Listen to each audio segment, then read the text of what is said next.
Voilà, nous revoilà. Alors là, on va aborder un sujet que peu de gens connaissent, je pense, au niveau du grand public, parce que ça a été quand même euh, commercialisé, mais pas à une échelle énorme, je pense. C'était très intime, Ouais, très intime. Alors, on peut dire ça. il s'agit du, je ne sais pas si on l'a sous la main, qu'on puisse montrer, C'est l'oratorio de Noël, tu veux dire? Cantos de Belém. Cantos de Ouais. Belén, donc du chant de Bethléem. Tu as, Je dois l'avoir je ici. sais plus, ah voilà, Tenez. voilà. Donc alors, sur le groupe Los Chacos, je mettrai des photos, des nouvelles photos, et aussi sur mon Facebook pour vous montrer précisément tout ça. Mais je vous fais voir quand même rapidement ici. Donc il s'agit d'un CD, et c'est l'oratorio de Noël ici. Voilà, donc que tu as composé. Oui, j'ai dû voler ça à quelqu'un, à plein de musiciens, à plein de compositeurs, mais Voilà, alors je vous mettrai tout ça en détail. je l'ai composé. Voilà, ça aussi. On voit pas, il y a trop de reflets. Voilà, Donc, alors je te laisse raconter un peu voilà, tout la ça. jeunesse de l'histoire est un peu, elle est à la fois simple et compliquée. Euh, je vais reposer la pochette, enfin le disque.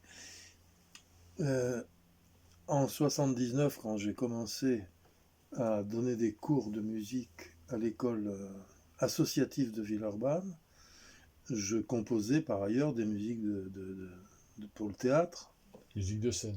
musique de scène, oui, musique parfois pour des films, mais c'était très, très éthique comme production, et pour la télévision, et pour France Musique, pour France Culture, parfois, ce qui m'a donné l'occasion de me retrouver avec le contrebassiste de Georges Brassens, Ah, ce qui était fantastique parce qu'on travaillait ensemble et avec avec des comédiens. Enfin, donc c'était une expérience ça doit être intéressant à faire, hein. merveilleuse de me retrouver avec Pierre Nicolas, donc, qui Ah ouais.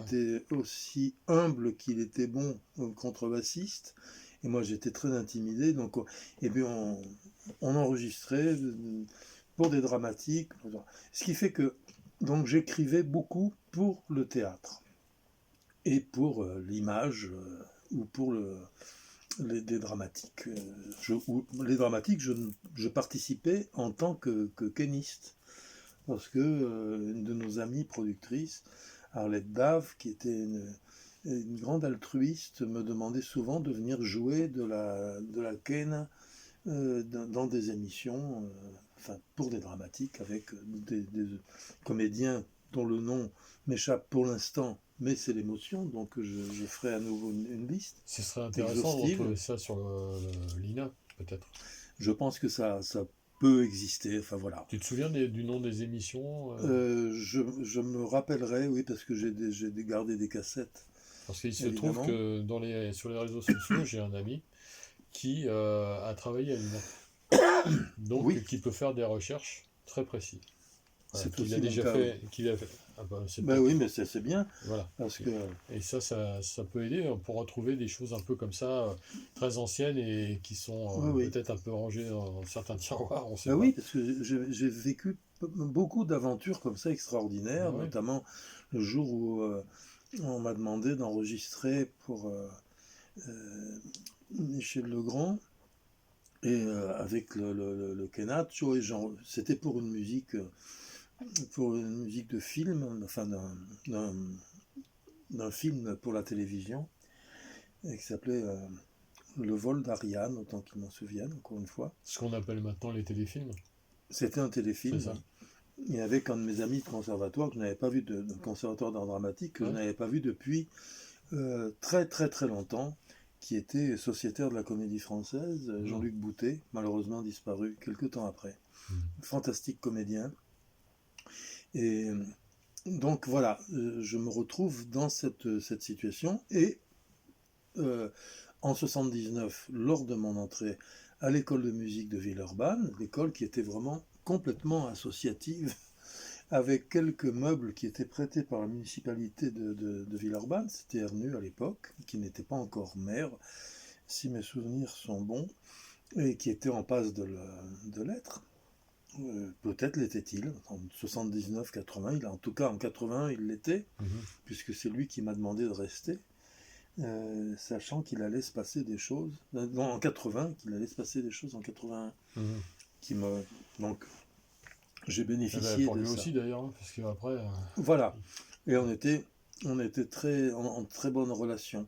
Et donc il était, mais je n'ai pas voulu profiter des largesses, comment dire, d'un homme politique. C'est simplement que le cours marchait bien, et entre 79 et 80, il y a eu un problème. C'est-à-dire qu'il y avait un problème d'ordre matériel pour l'école, et en fait, en 80, j'aurais dû être remercié avec d'autres professeurs, parce que l'école de musique de Villeurbanne comptait déjà en 79, lorsque j'y suis arrivé, euh, une quarantaine de professeurs wow, c'est et, beaucoup. et- et plusieurs élèves. Enfin, je ne sais plus Mhm. s'il n'y avait pas 100 élèves, enfin 120.